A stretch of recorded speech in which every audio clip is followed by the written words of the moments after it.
atrás do outro, mas como é bom. Pois é, essa luta aí para chegar nesse jeito. É isso aí. Só pegar as suas questões aqui, a gente conversa só um minuto.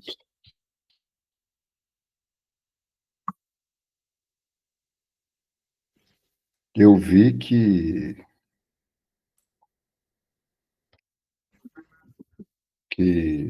escrivão deu uma boa andada, né? Andou bem.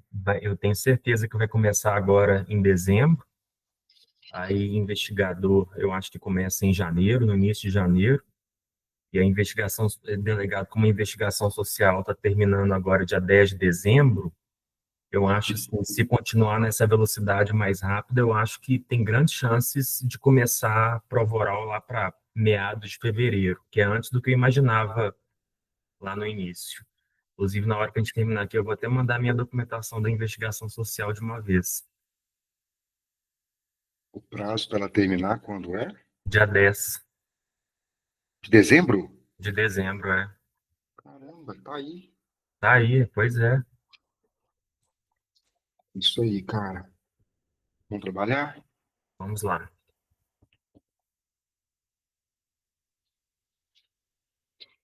Candidato, bom dia. Bom dia, excelência. Rodrigo, diferencie para mim, em direito penal, crime material, crime formal e crime de mera conduta. Perfeitamente. Excelência, o crime material é aquele que o preceito primário do tipo penal incriminador, ele prevê determinado resultado naturalístico e é necessário para a consumação daquele delito que esse resultado naturalístico se realize. O crime formal, por sua vez, ele também prevê determinado resultado no tipo legal incriminador, porém, para a consumação do delito, não é necessário que esse resultado se realize. Por fim, o crime de mera conduta é aquele em que o tipo penal ele não prevê determinado resultado que possa ser gerado a partir da prática daquela conduta, daquele comportamento praticado pelo agente, em que se pune, assim, aquele comportamento a partir de sua realização. Posso dar exemplo, excelência, de cada um dos crimes, como o crime material, o crime de homicídio, matar alguém, que se realiza a partir do momento em que a morte da vítima ocorre, como crime formal, o crime de extorsão mediante sequestro, e como crime material, o crime de ato obsceno, De mera conduta. de mera conduta, perdão, excelência. Agora, o senhor lançou uma frase aí no meio da narrativa do senhor. Eu gostaria de saber se o senhor vai mantê-la. O senhor disse assim: nos crimes de mera conduta não há resultado. É isso que o senhor disse? Não, excelência, nos crimes de mera conduta, pode existir e existe um resultado, porém, nos crimes de mera conduta, o que é punido é o comportamento do agente por si só. Não existe uma previsão do que será ocasionado por aquele resultado. O que o legislador visa tutelar e punir ao prever os crimes de mera conduta é o simples perigo que possa ser gerado em razão da possibilidade de resultado daquele comportamento previsto pelo tipo legal. Porque todo crime tem resultado jurídico, né? Sim, exatamente, Então excelente. vamos seguir, doutor.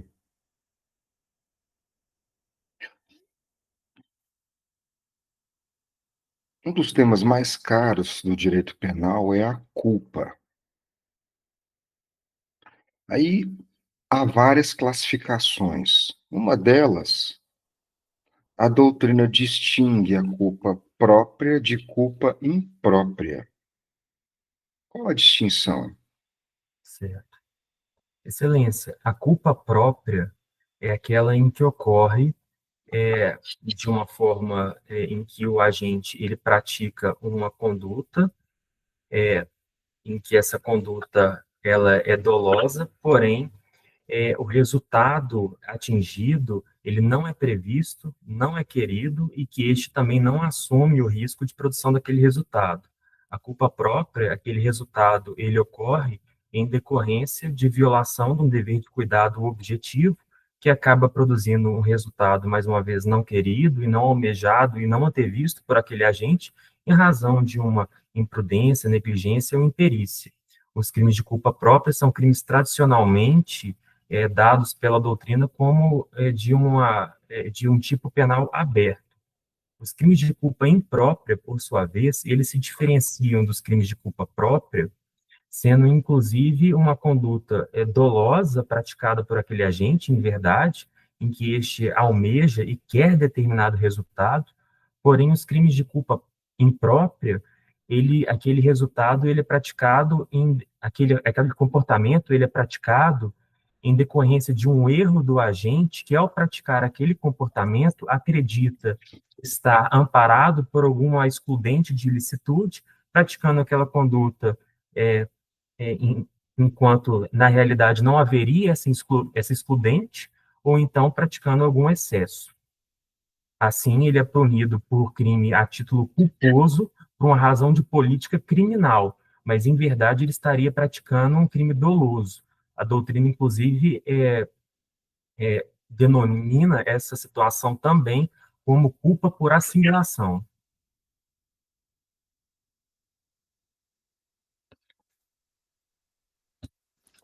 Doutor, tem um tipo penal que traz uma expressão que é participar de parede. Está lá no artigo 197. Aí eu quero fazer duas perguntas para o senhor. Primeiro, o que é parede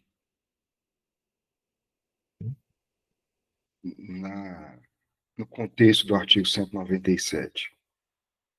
E segundo, o que que esse tipo penal criminaliza? Qual a conduta proibida ali no tipo penal? O senhor conhece? Sim, excelência. O tipo penal referido se refere à previsão de crime previsto contra a organização do trabalho, previsto no Código Penal. O crime de parede é aquele crime em que determinado indivíduo ele participa de uma suspensão coletiva de trabalho, também conhecidamente como uma greve coletiva. Com relação a especificamente o artigo 197, se me permite a consulta, eu posso consultar, todavia, sem consulta, eu acredito que seja aquele tipo penal em que necessita da participação de pelo menos 3 agentes, em que coletivamente participam de um abandono coletivo de trabalho. Os outros detalhes desse tipo penal eu não me recordo no momento, Excelência, mas é crime contra a organização do trabalho. O que que é parede, então, doutor, nesse sentido? A parede seria essa participação coletiva de uma greve, de uma paralisação coletiva de trabalho. Ok,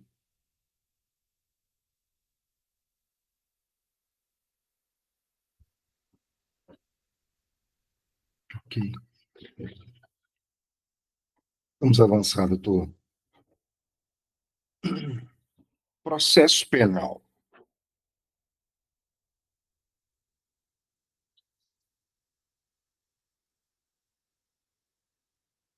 O que é interpretação teleológica?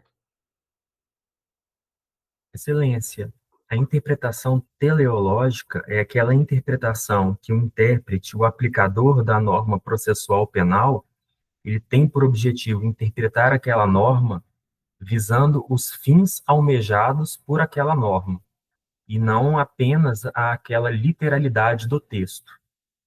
Assim, pode-se observar como exemplo a norma do Código de Processo Penal, que prevê que, uma vez apresentado determinado flagranteado ao delegado de polícia, após colher todos aqueles depoimentos e realizar um interrogatório, daquele flagranteado, a norma penal ela prevê que, existindo razões que justifiquem aquela prisão em flagrante, deverá recolher aquele preso à prisão.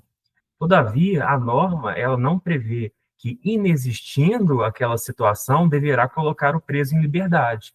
Realizando uma interpretação teleológica a contrário senso, pode-se estabelecer que aquela norma ela visa que, em decorrência do flagrante delito, após realizar todos aqueles procedimentos necessários para a lavratura do auto em flagrante, não subsistindo situações que justifiquem aquela prisão em flagrante, poderá e deverá, interpretação teleológica, mais uma vez, o delegado de polícia lavrar o auto, mas liberar aquele agente em que não inexistir uma real circunstância típica que justifique aquela prisão em flagrante de delito. A doutrina, inclusive, denomina essa situação como auto de flagrante delito negativo.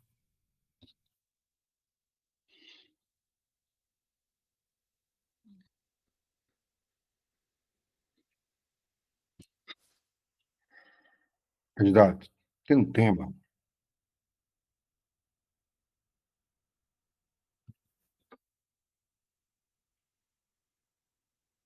que normalmente se faz uma confusão ao analisá-lo. Mas ele pode ser tratado de uma forma pragmática. Eu quero que o senhor responda, caso o senhor saiba essa visão, de uma forma pragmática. Como pode se iniciar o inquérito policial? Certo. Excelência, o inquérito policial, ele tem um início a partir do momento em que a autoridade policial tem conhecimento de algum delito. Esse conhecimento ele pode ocorrer através das atividades rotineiras daquele delegado de polícia, através de uma representação, uma denúncia feita pelo povo. Doutor Rodrigo, Sim, doutor Rodrigo, excelência. nem sempre, quando ele tem ciência de uma infração, ele vai instaurar um inquérito. Ele pode instaurar uma IPS. Uhum, Então, a resposta não é essa. Não é como ele tem. A pergunta não foi como ele tem ciência, e sim como, quais as formas para se iniciar um inquérito. certo, Por isso que eu disse que a análise dessa questão faz uma confusão, mas pode ser pragmaticamente respondido. certo. Excelência, nesse caso, de uma forma mais objetiva, para se instaurar um inquérito policial, é necessário que haja uma justa causa, consubstanciada na existência de indícios mínimos de autoria e materialidade de um delito, podendo ser iniciado através do conhecimento dessa situação, ou então através de requisição do Ministério Público, da própria vítima, do ofendido, ou eventualmente, conforme previsão do Código de Processo Penal, até mesmo pelo próprio magistrado, apesar de haver uma crítica nesse sentido. Então, eu vou reformular a pergunta. No mundo dos fatos, o senhor está na delegacia do senhor. O senhor tem elementos para instaurar o inquérito. Tem elementos. Uhum. Esse inquérito poderá nascer, poderá ser instaurado de duas formas. Quais são as duas? As duas formas seriam a portaria ou então o auto de prisão em flagrante delito. Muito obrigado. É assim que se inicia o inquérito. Não tem uma terceira opção. Certo. Obrigado pela oportunidade, excelência. Ok. Doutor,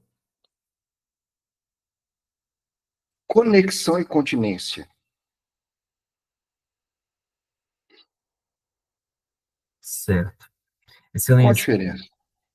certo. Excelência, a conexão e a continência são ambas causas de prorrogação de modificação da competência prevista no Código de Processo Penal. A conexão, ela pode ocorrer através de uma conexão teleológica, uma conexão consequencial ou uma conexão probatória, quando ocorre mais de um delito praticado por mais de uma pessoa em decorrência daquele contexto. A continência, por sua vez, ela se refere a uma única infração em que ela ocorre em decorrência da prática de mais de uma conduta. Tradicionalmente, pode-se verificar a continência naquelas situações de erro de execução, de concurso formal de crimes, dentre outras, conforme previsão do Código de Processo Penal.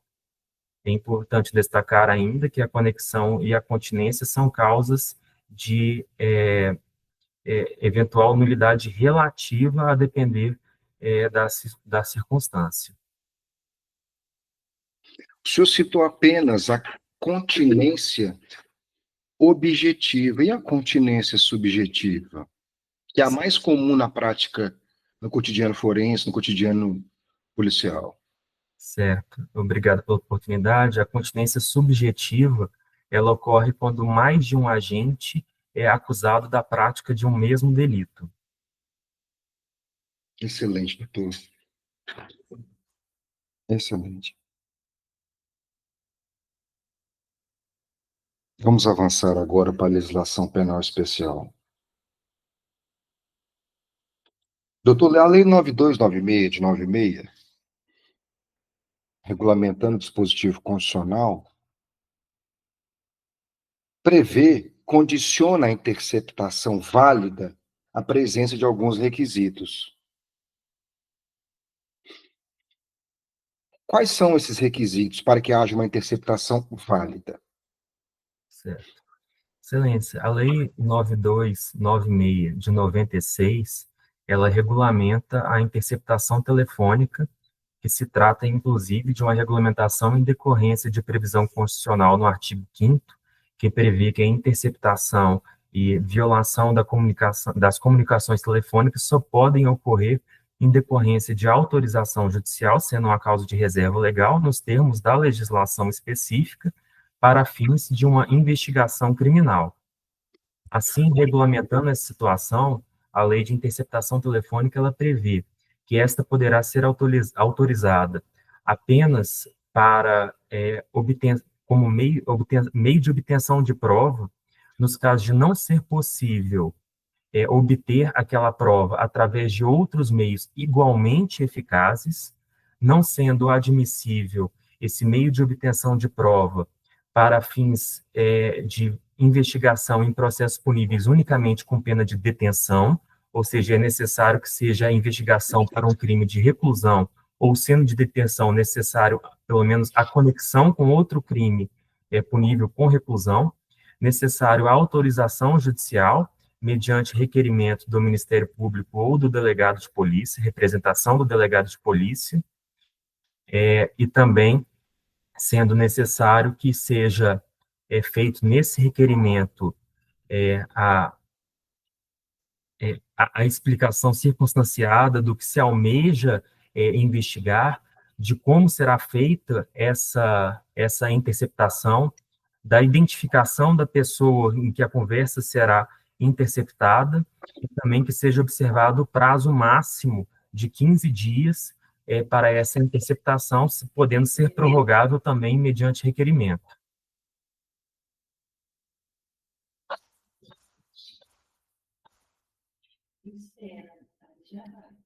Ok. Então, você está lá no plantão do senhor, o senhor é o plantonista do dia. A Polícia Militar traz um indivíduo que foi surpreendido vendendo drogas para uma criança. Como que o senhor enquadraria essa conduta? Como o senhor tipificaria? Certo.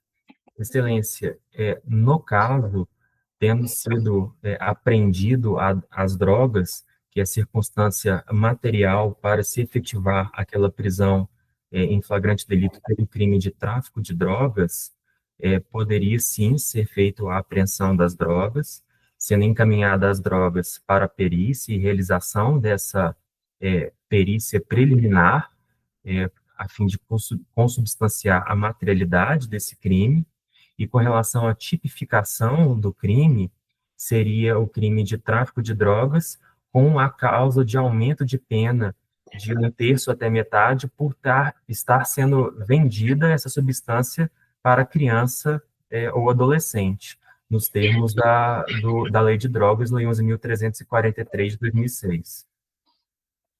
E se fosse álcool? Excelência, no caso de álcool, não estaria sendo enquadrado na lei de drogas, mas sim em crime previsto no Estatuto da Criança e do Adolescente.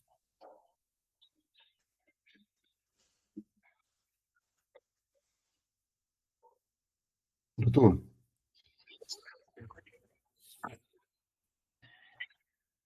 identificação criminal e qualificação do investigado. Identificação criminal e qualificação do investigado. Qual a diferença? Excelência, a identificação criminal é procedimento, inclusive com previsão constitucional, que ela deve ser que ela pode ser realizada para aquele civilmente identificado apenas nas hipóteses previstas na Lei de Identificação Criminal, em que seja necessário realizar essa identificação por uma das circunstâncias necessárias e que legitimem esse procedimento e que, de certa forma, acabam por violar a privacidade e os direitos da personalidade daquele agente. A qualificação, ela ocorre apenas através da exposição, identificação do nome, filiação daquele agente, sendo a qualificação um dos requisitos que estão presentes na identificação. Em outras palavras, a identificação vai além da qualificação, sendo necessário a verificação de documentos e de outros subsídios para verificar a legitimidade e veracidade daquela qualificação ora apresentada. Doutor, segundo a lei de identificação, quais são as 3 formas de identificação criminal? Excelência, segundo a Lei de Identificação Criminal, as 3 formas seriam a identificação fotográfica, identificação datiloscópica e também a obtenção de material genético. Certo. Ok. A pergunta agora mais importante é a seguinte. A Lei 12.037, que trata da identificação criminal, prevê que se realizará a identificação criminal em 2 hipóteses. A doutrina consegue congregar em 2 hipóteses. Quais são? Excelência, a primeira hipótese se refere a uma das possibilidades previstas pela Lei de Identificação Criminal, em que aquele civilmente identificado, a forma de sua identificação não foi cabalmente suficiente para, de forma concreta, se aceitar aquela identificação, seja pela apresentação de documentos com indícios de falsificação, documentos conflitantes, a existência de registros prévios de uso de outras denominações, dentre outras hipóteses, sendo que nessas situações não seria necessário a autorização judicial. A outra hipótese seria no caso de necessidade da investigação, sendo que neste caso seria necessário a representação do delegado de polícia, exigindo-se essa autorização, sendo inclusive essa hipótese em que poderia ser realizado também a obtenção do material genético. Perfeito, doutor. Perfeito. Perfeito. Vamos avançar? Sim, excelência. Doutor Rodrigo, direito constitucional. Federalismo. O que é um Estado federado? Excelência. Um minuto, Excelência.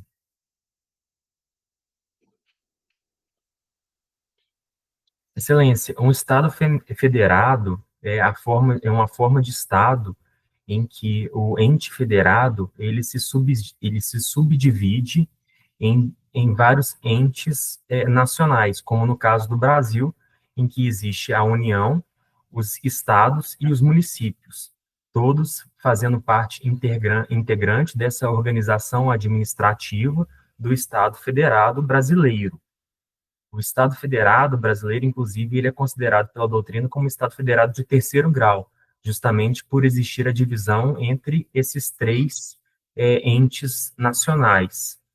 Existe a possibilidade também de existir um Estado federado de segundo grau, em que os municípios não seriam considerados para o fim dessa organização política administrativa, e também a existência de Estados unitários, em que a União seria a única representante e o único ente político existente dentro daquele Estado.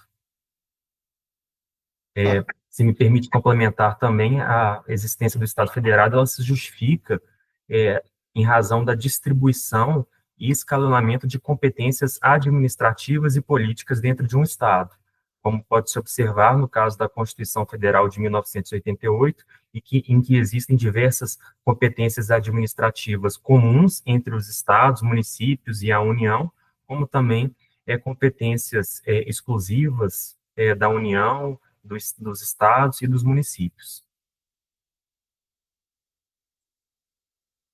Fale sobre soberania e autonomia nesse universo. Certo.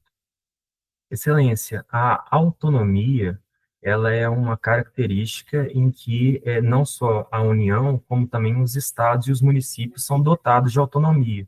Pode se referir em uma autonomia política para elaborarem as suas próprias constituições estaduais, leis orgânicas, a Constituição Federal, autonomia administrativa, financeira, para lidarem dentro do âmbito de suas atribuições de competências e finalidades da forma que melhor convir aos interesses daquele ente nacional e também nos limites estabelecidos pela própria Constituição Federal, em decorrência da simetria e da observância obrigatória das normas constitucionais e infraconstitucionais.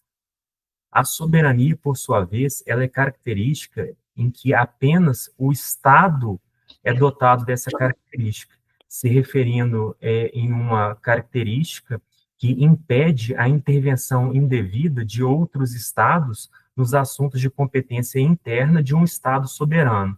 Assim sendo, enquanto os Estados, municípios e a União são dotados de autonomia técnica, administrativa, financeira, apenas o Estado Nacional é dotado da soberania.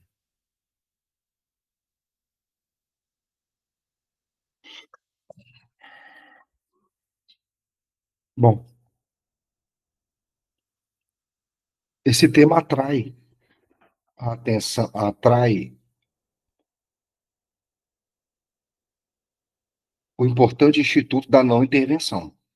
A regra é a não intervenção, em razão da autonomia. Mas a própria Constituição excepciona, prevê hipóteses de intervenção da União nos estados. Quais são essas hipóteses? Sim.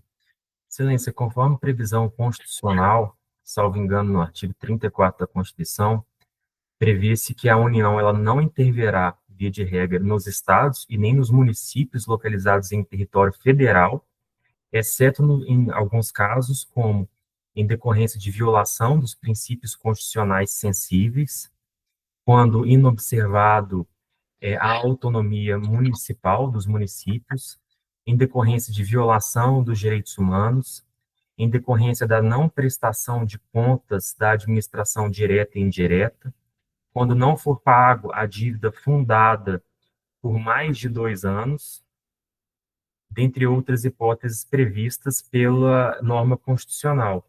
Necessário ainda observar a competência, seja para requerer ou requisitar essa intervenção, seja nas hipóteses em que pode ser decretada de ofício pelo presidente da República. Hum.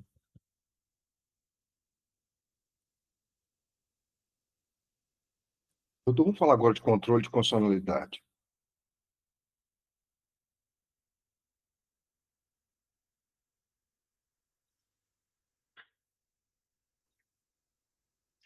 É possível um controle repressivo de constitucionalidade pelo Poder Legislativo?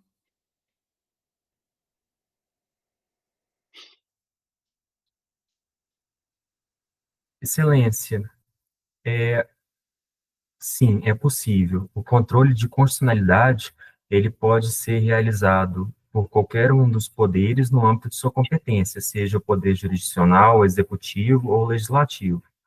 No caso do legislativo, é, ocorre o controle de constitucionalidade no âmbito de construção e formação daquela norma, como aquele exercido previamente, no caso do trâmite e do processo legislativo de criação de uma norma, exercido, por exemplo, pela Comissão de Constituição e Justiça, em que é analisado a constitucionalidade de determinada norma, e sendo averiguada a inconstitucionalidade daquela proposta, ela não terá seguimento ou então será modificada no sentido de adequar aquela norma, aquela proposta de norma legal para os fins materialmente e formalmente constitucionais.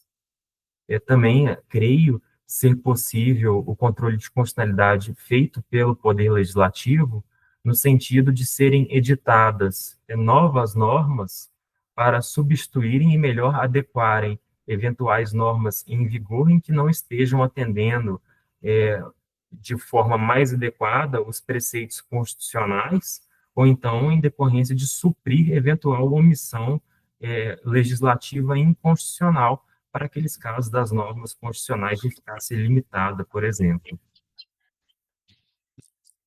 Doutor, eu vou refazer a pergunta. O senhor não respondeu. Há a possibilidade do controle de constitucionalidade repressivo pelo Poder Legislativo? Se sim, tem uma que é clássica, que todos os autores trazem, mas tem mais de uma segunda, dependendo da doutrina que o senhor seguir. Se não, em qual hipótese? Ou quais? Sim, Excelência, uma hipótese que posso citar, diferentemente das citadas anteriormente, que se trata de algo mais atual e concomitante, seria a possibilidade dos órgãos do Poder Legislativo, ou então os órgãos auxiliares do Poder Legislativo, como o Tribunal de Contas, realizar o controle de legalidade dos atos praticados pelos órgãos administrativos, nos termos do artigo 70 e 71 da Constituição Federal.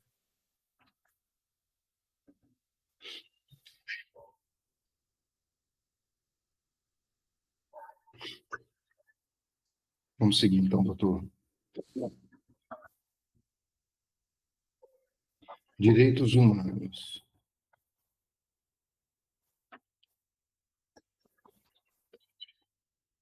A doutrina construiu uma hermenêutica própria para a interpretação dos direitos humanos.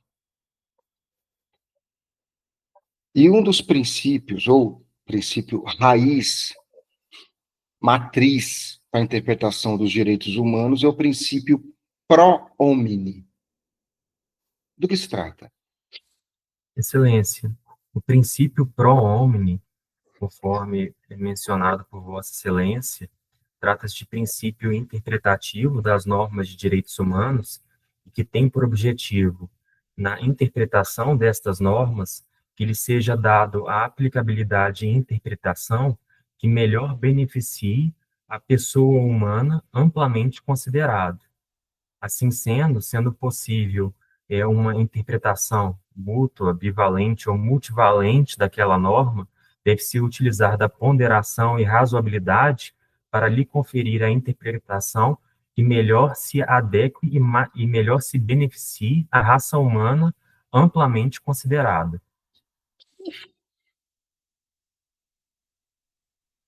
Rodrigo, PIDCP, Pacto Internacional dos Direitos Civis e Políticos, prevê como direito humano, como direito civil, como direito de primeira dimensão, o direito de reunião. Mas, diferentemente da Constituição da República Federativa do Brasil, o PIDCP contempla exceções, diversas daquelas da nossa Constituição,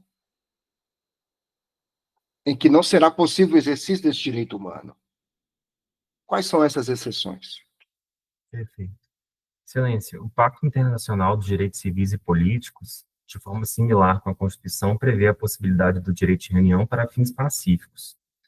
Todavia, de forma mais restrita do que feito pela própria Constituição, ele prevê a possibilidade de restrição desse direito de reunião em decorrência de previsão legal daquele Estado, nos casos de situações em que possa estar ameaçado a paz, a ordem social, a moralidade, não podendo ser realizada por órgãos policiais das Forças Armadas, e acredito existir uma outra situação, porém eu não me recordo nesse momento, Excelência. Está muito bom, doutor. Está muito bom.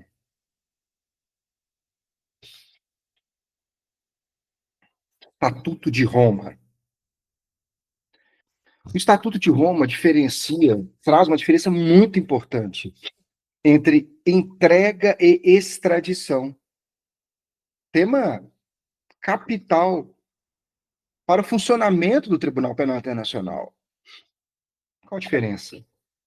Excelência, o Tribunal Penal Internacional, com competência para julgar aqueles crimes mais graves, como os crimes contra a humanidade, os crimes de genocídio, ele diferencia essas duas modalidades, prevendo como entrega àquela situação em que um Estado entrega determinado agente que está sendo processado pelo Tribunal Penal Internacional para julgamento perante o Tribunal Penal Internacional, e extradição à situação em que um Estado entrega o agente que está sendo processado por outro Estado para julgamento perante aquele outro Estado.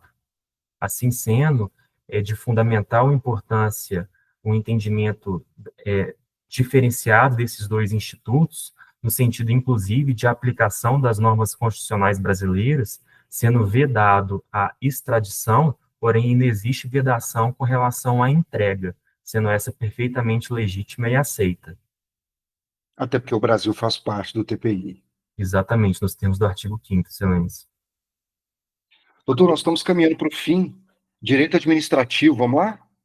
Sim, Excelência. Rodrigo, um dos poderes do Estado é o poder normativo. Há limites ao exercício desse poder normativo? Sim, Excelência. O poder normativo, como, em verdade, um poder-dever do Estado no exercício da administração, da atividade administrativa, refere-se ao poder-dever de editar atos normativos que regulamentam de forma geral e abstrata determinadas atividades do próprio Estado ou dos administrados. O principal limite que posso destacar do poder normativo é justamente a legalidade, pois sendo uma espécie de ato administrativo, como toda atividade da administração, deve ser pautado pelas leis constitucionais e leis infraconstitucionais.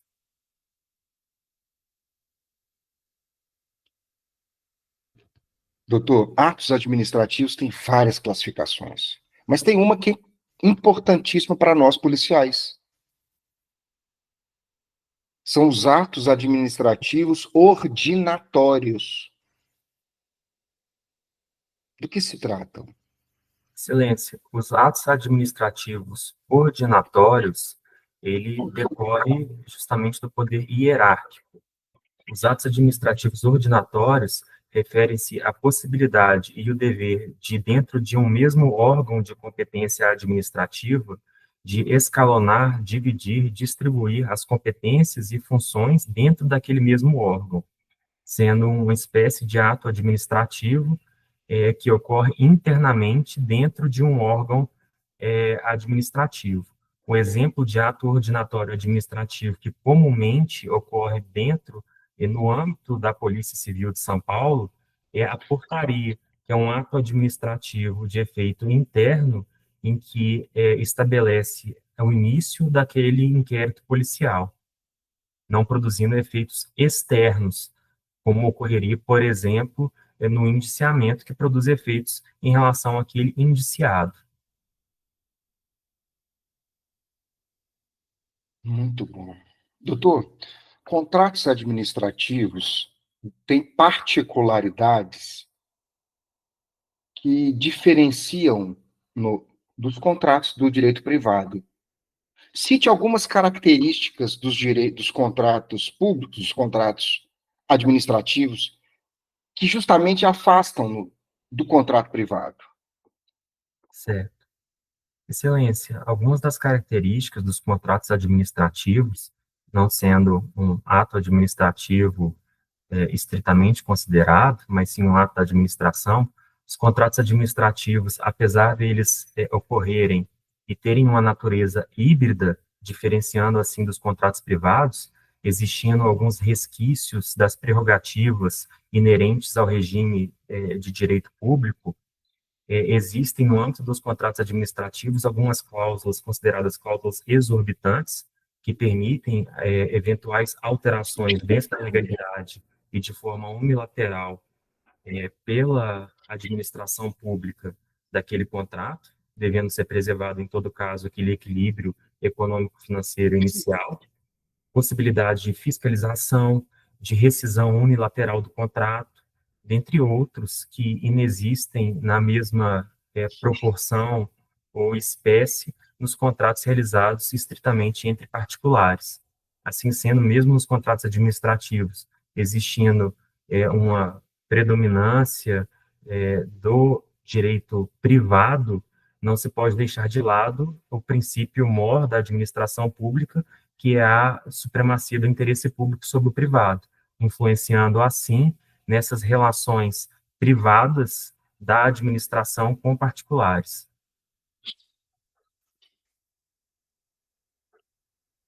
Estou satisfeito. Muito obrigado. Obrigado, excelência. Rodrigo, você tirou hoje no mínimo, uns 94, 93, 94. Você foi muito bem. Essa eu Você achei. foi... Mas nós temos algumas observações para fazer. Vamos lá. Vamos lá, que é o principal aqui do nosso encontro. Eu gostaria que você desse atenção a contratos administrativos, por quê? Porque essas hipóteses, essas características que você trouxe, são todas decorrentes, são todas espécies de cláusulas exorbitantes. Sim, Então, tem várias outras características. Uhum. Oi? Eu sabia disso, mas eu não, assim, eu quis dar uma tangenciada, né? Mas Cara, você fez muito bem, então, só porque eu não sabia se você tinha essa dimensão. Uhum. Então, a propósito do que você falou, você brilhou lá no 197. Você brilhou. Você fez uma tremenda um tangenciamento, sem querer enganar o examinador, de uma forma muito elegante. Mandou muito bem. Muito bem. Parabéns, é isso. Não vai querer enganar o cara que tem 30 anos de polícia e muitas vezes é mestre doutor. Mexe com Também. Então, com elegância, vamos localizar topograficamente, vamos falar de institutos que passam próximo. Agora, meter um. Você deve ser atleticano, com certeza. Sim. Acertei, né? Sim.